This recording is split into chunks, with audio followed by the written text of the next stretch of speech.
Баршаңызға сәлем, менің арнама қош келдіңіздер. Бүгін сіздермен осындай көрінісінің өзі осындай әдемі көрінетін, дәмі де керемет болып шығатын және жасалу жолы өте оңай, ерекше тағамның рецептісімен бөлісемін. Міндетті түрде жасап көріңіздер. Өте дәмді болып шығады және де көп уақытыңызды алмайды. Және видеоны қарамас бұрын менің арнама тіркеліп алыңыздар. Ең алдымен картоптарымызды мен осылай аршып алдым. Бізге тұз, бұрыш қажет және де қаймақ. Менде 20% қаймақ, чеснок, сармай, менде 82% және де сыр қажет болады. Ал ендеше бастайық. Ең алдымен картоптарымызды осылай турап аламыз. Жұқалығы осындай болу керек. Осылай барлық картоптарды турап алыңыздар. Енді картопымызды турап алдық, соусымызды дайындаймыз. Чесногымызды осылай ұсақ етіп турап алыңыздар. Енді бір ыдысқа салып, үстіне қаймағымызды құямыз. Қаймақ бізге 200 грамм қаймақ қажет. Мен таразының көмегімен өлшедім. Егер таразы болмаса, өздеріңіз көз мөлшермен шамалап құйсаңыздар да болады. Міне 200 грамм салып алдық. Енді үстіне 100 грамм суымызды құямыз. Егер сіздерде таразы болмаса, достар, мерочный стакан, сондай ыдыстар болса, солардың көмегімен өлшеп құйыңыздар.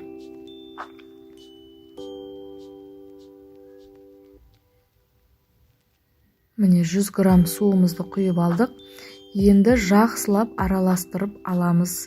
Бізде бір текті масса пайда болғанға дейін жақсылап араластырып алыңыздар қаймақты.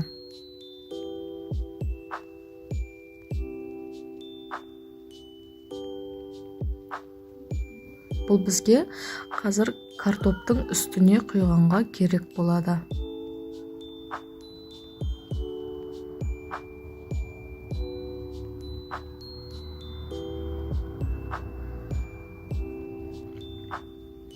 Жақсылап араластырып дайындап алдық. Енді формамызды алып, үстіне бөлме температурасындағы сармайымызды жағып шығамыз.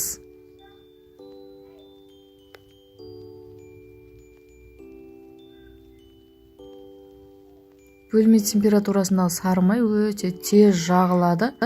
Осылай барлық шетіне тигізіп, жағып шығасыздар. Сармай жаққан соң тамақтың дәмі одан да ерекше болып, дәмді болып шығады.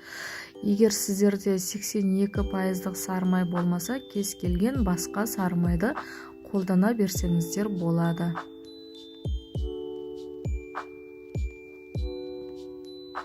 Қалған сармайларымызды осылай мен жағып шықтым. Енді үстіне картоптарымызды орналастырып шығамыз. Бір қабат картоптарымызды орналастырамыз, одан соң картоптардың ашық қалған жерлеріне тағы да үстіне қойып жауып шығамыз.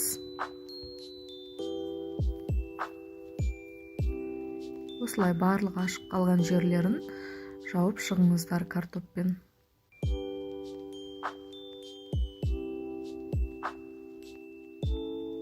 Міне қойып алдық. Енді үстіне дайындап алған массамызды құямыз. Тұзымызды, бұрышымызды сеуіп алыңыздар алдымен. Өз қалауларыңыз бойынша басқа да приправа қоссаңыздар болады. Мен тек тұз бен бұрышты ғана септім. Енді үстіне дайындап алған соусымызды құйып аламыз. Қаймақ пен суымызды осылай барлық жеріне жететіндей етіп тигізіп құйып шығыңыздар.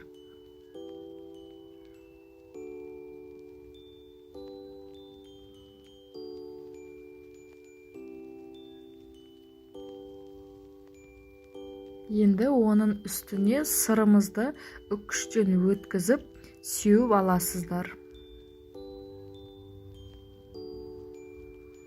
Кез келген сырды қолдана берсеңіздер болады, достар.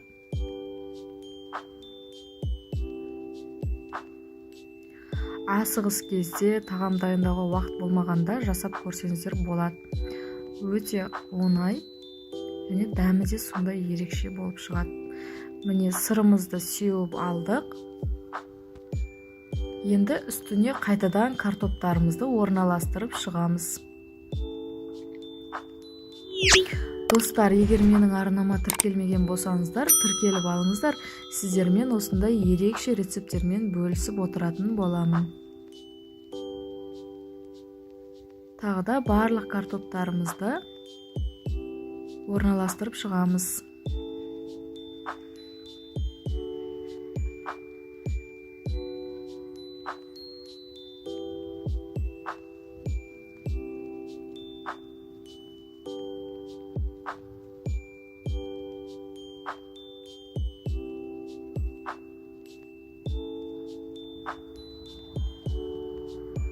Тағы да үстіне тұзымызды, бұрышымызды сеуіп аламыз. Енді тағы да қаймағымызды құйып шығамыз, сумен араласқан. Не құйып алдық. Енді пешке пісіріп аламыз. Менде картоптар жұқа болғандықтан тез пісті, және мен пешім тез піседі. Примерно 25-30 минутта пісіп қалады. Піскеннен кейін бетіне осылай сырымызды сеуіп, тағы да 10 минутқа салып аламыз пешке.